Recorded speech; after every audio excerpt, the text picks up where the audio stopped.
Joining us now is the News Nation legal contributor, Jesse Weber, to talk this. Another interesting case as well that just popped back up onto the radar. Jesse, good to see you as always. I guess the first question here, this is a civil case in the Mallory Beach case. How do you believe anything that Alex Murdaugh says at this point when you bring him in and you question him? I can't believe you'd say that. You didn't believe anything he had to say on the stand? Well, it was one of those rare moments where you have a defendant saying, I'm an admitted liar, but the one thing I'm not lying to you about is killing my wife and son. Clearly, the jury didn't believe him. Look, I think it's really interesting for Alex Murdaugh, whether he's even, obviously, he'll have to be deposed, but what he's going to choose to say.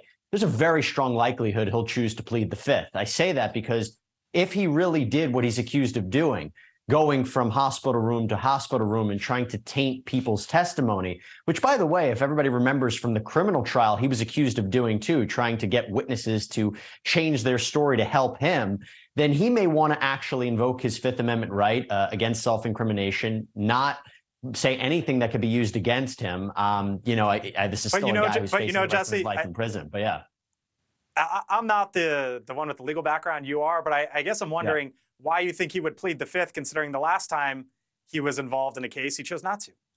Didn't work out so well for him, did it? And look, I think he may think that he has an avenue to overturn those convictions. I'm not saying it's going to work, but when you're in that case and he's a lawyer, he knows that. You have to take each case separately. And just because he may very well spend the rest of his life in prison, what he doesn't want to do is jeopardize himself in another case.